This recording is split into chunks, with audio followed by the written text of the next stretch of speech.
So go back to what we were talking about, Bridget. When you were talking about the relationship with AI and leaders, give me a little bit explain that a little bit more about the leaders being lost in this new evolving world. Yeah. And that's what you do best to actually help them adapt and navigate.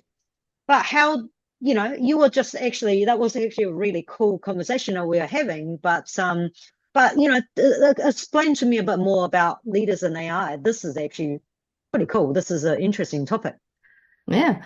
Well, it's about those leaders are facing so many difficulties right now. They are feeling like being a captain on a ship in a rough ocean. And the problem is that the ocean is not only rough, it feels like being in Mm, another world out of a sudden, like being sucked through yeah, one of those time tunnels or whatever, yeah, because everything just changed. They experienced yeah, disruptions they never experienced before, and so many new things are coming up, like AI, for instance. And mm, they came to their jobs well prepared. They have master degrees and whatever, took several educational classes, and all their playbooks they developed so carefully during all those years just don't work anymore because the world is changing so much. And actually, the yeah, people are changing as well. I mean, yeah, we talked earlier about the differences between generations, and a lot of leaders are simply feeling lost and overwhelmed. They are trying to do their best they can, but there are gaps and they need to be bridged. And that's what I'm doing. That's what I'm trying to help. I help them yeah. to develop like a mindset of a pioneer. Yes. Just get in there, figure it out. Don't look at the problems, look at the opportunities. Yes, That- absolutely. And I think, Bridget, from our conversations, I actually think that you don't try. I think you do that very well, to be honest. The idea of actually bridging that gap and actually really get down to the core of why are leaders overwhelmed and not adapting as fast as they would like to. So I think that was the things that you're doing in understanding AI and really get down to the core of the problem, like you said before. That it actually could be the cultural problem and organization cultural problem, potentially the conflict with the advanced technology and AI. I do actually think these are the things that you do so well and actually helping leaders get comfortable in navigating a complete brand new world. And we were talking about this the other day, and I was actually quite interesting. I was actually talking to a group of leaders, and one of the things they said, well, but I don't really want to use AI, and there's no need. I'm too old to use AI. And this was actually a really interesting. I'm sure, Bridget, you have heard this before. But so when they say they don't use AI, I say, well, I have a first question for you. Do you have Netflix at home? They said, yes, we do. And Bridget, I'm sure this is I can see the grin on your face. And the second question I said, so do you use mobile phones? So do you have a smartphone? Oh, yes, I have an Apple phone, but this is not an AI phone, though. And number three question I asked is, do you use social media? And they said, oh yeah, of course, of course. I've got Facebook and LinkedIn. And I said, you do realize as long as you have a cell phone, Netflix, you have social media accounts, you are using AI, whether you like it or not, because they didn't realize, the little shiny thing that pop up called Meta is actually AI. And I said, if you have a Gmail account, you have AI because Gemini is integrated with AI. So that was actually a really interesting conversation. I'm sure, Bridget, you have the similar conversation at your end in Germany, as opposed to, little New Zealand, that the same conversation goes on in your end, right? Of course, and there's a lot of objection towards AI. People are afraid of it. Yeah. Um, Teams are afraid of it because even if the leader wants to use AI, the teams Mm, often oppose because they are afraid of losing their jobs. So Yeah. what I'm doing in that case is I always ask the leaders to talk with their teams right from the very first beginning. Yeah. And if they are thinking about leveraging AI, using AI in the company, to do it right from the beginning, to have a Yeah. strategy, and to work with everyone right from the beginning, to be very transparent about it. And if they're trying to figure out AI and see the opportunities, to get the teams on board, and they will realize, hey, yeah, some jobs may change, some jobs may even be redundant and disappear at all, but there are Yeah. so many opportunities. So even if a job gets redundant, it doesn't need to mean that the person who did the job before gets redundant, Yeah. because AI And opens so many opportunities, and you can change your business. You can look to new areas of business, which you yeah, can do I with AI, which agree. you couldn't do before. Yeah. And Bridget, I'm sure you have heard this, but this is actually really interesting. I was at the very same meeting that I actually had with these leaders. That someone actually gave us a thought, food for thought. It's not the people that are afraid of it's not the people that are afraid of AI is going to lose the job and we are not going to be replaced by AI, but you will be replaced by the people that use AI. So I actually thought that was actually a really interesting food for thoughts, because if you can master AI just like computers back in the days, there used to be typists, right? And typists was made when computer came in. I understand typist was made redundant in batches of Yeah. hundreds and thousands. Or Um, shorthand. and but these the typists not necessarily have lost their job, but they just have adapted to learning how the computer works, because everyone learns in process. So I do actually think that it's actually about getting ahead of it and master what is new, so you're learning step by step, as opposed to 5 years later when there's information overload. That's an entire university course of 5 years um, of AI courses, just to even get to know AI, because by then that will be a full um, full blown, because that will be completely like computer technology these days. And I think for the people that are learning as they go, I think it's much easier, because you're just going to keep updating your knowledge rather than have to go to university to learn AI. And I do actually think it's coming, will come, because like that quote, and I think it's so true. AI is not going to replace jobs, but the people that know AI will replace the people that don't. And I Totally. think, you know, and I think fear always comes from a particular place, especially when we don't know what it is.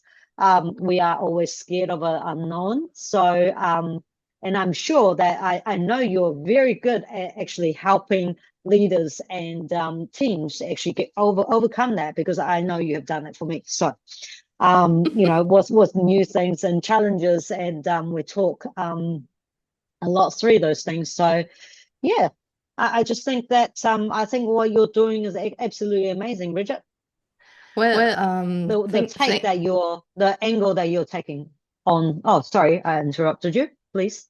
I just want to say thank you. I feel humbled. But I think It is. you can compare the entire development right now with what happened in the past. I mean, you mentioned a few examples already, but I truly believe when I went to school back in the 60s, last century, okay, people were fighting analphabetism because still a lot of people didn't know how to write and read. Mm, And then technology took over. And like a decade ago, maybe 2 decades even, there was talk about people not being able to use technology like email, like the internet would be the new analphabetists. mm, And honestly, I think that exactly the same is happening now with AI. yeah. And if I work with companies and they get their first connection with AI, they realize what it can do. That it's not an enemy, Yeah, but it can be a new colleague, a new collaboration. Totally yeah, different because it's not human, but it's yeah, like an augmented brain. And yeah. I during agree with all you. those last years, I was working with the leaders who were telling me, "Oh my God, I'm so overwhelmed. I never have enough time to do everything I want to do. I'm putting out fires constantly. I don't even have time to develop something to prevent those fires to happen." How Yeah. absurd is that? So they were fighting And and getting into the hamster wheel, and the more they worked, the yeah, busier they were, the less they oh, get for done. sure. And now they Yeah. realize, oh my God, if I can delegate a lot of that stuff to I finally Mm, have time to focus on the real important things. yeah, And the yeah. same happens with their Absolutely. teams. So Yeah, slowly, the fun is coming back. yeah. And they Absolutely. get I agree. creative. They suddenly find solutions. They see opportunities. So it's not only about leveraging AI, it's also about getting back the quality of life and work. Yeah, absolutely. And like you said, Bridget, I do think that though AI is actually such a good tool. You can treat it as a tool. You can treat it as your assistant. You can treat it as an additional staff member. Everyone has a slightly different relationship with their AI, right? So mine is exactly what it's designed for. It is actually my personal assistant. It's my assistant. It does a lot of things for me. We have a fantastic relationship. And the best thing I love about my assistant, it is so pleasant, like me. It speaks like me. And, I appreciate being greeted in such a pleasant way. And the best thing about it is when I tell her off, it doesn't talk back. So Yes. which I really do appreciate that because remembering having a very large team and sometimes you tell them off because quite right because they've done something wrong. Even though you try to nurture them, but sometimes you have no choice but by giving them a hard hold of that was naughty. You shouldn't have done that. So can we talk about this? And sometimes the answer they come up with, rather than just saying, I apologize, I've done something wrong, they argue with you. And you kind of sit there and went, really? And one best thing about your personal assistant that is AI is at least it's not going to argue with you because when you tell it it's wrong, it's wrong. So that is my favorite it's just my little thing. I just love it. So but when you are wrong, it's quite happy to tell you, hey, I perhaps what we want to think about this, and it actually does make positive contribution. All jokes aside about not talking back, but yeah, I do think it is very valuable. And about what you said about hamster wheel and not having the time to put out the fire, I do actually think it doesn't matter how you use AI as a personal assistant, as a team member, as a colleague, or as a friend. I do actually think that is the beginning of breaking the bad cycle that you're in, right? That loop that Absolutely. you're Yeah. in. And I do think even if it's just minor tasks that save you 10 minutes time a day, 10 minutes a day, that was still ongoing every day. You save 10 minutes a week. That's almost an hour you have saved. So with that hour, you could actually, dash down the road and grab a cup of coffee, treat yourself and be a bit nicer to yourself. Imagine tripling that, every day, half an hour you get back. That is actually really valuable in a leader's life, um, in a leader's working life, especially. So, and I do think that's the beginning of, we always say that we've got to break the bad cycle of this Yeah. ongoing rolling stone that is actually making everybody stressed out. So it's, I think AI can precisely do that, but with your help, they can get there a whole lot faster, I believe, because I do think that you have a very unique angle about the relationship between leaders and AI, and how they perceive AI and how they utilize AI. So I really pay you the respect for that. It is Thank very you. unique, and I do actually think that if you're scared of AI and you are a leader and you are thinking about adopting AI, but you don't know what to do, Bridget is definitely your lady to take you there. Thank you so much, Becky. Yeah, And there's you're also most welcome. It's all true. and there's also a little warning coming with AI, because as much as it's tempting for what we were talking about, um, just adopting AI can go into the totally wrong direction. Because I also met some leaders who had problems, either way with their culture, with teams, or with data sets not being correct. And they say, okay, I need AI to fix that. And that's exactly what's not going to happen. You need to do your homework first before you adopt AI, because AI is like an incredible magnifier.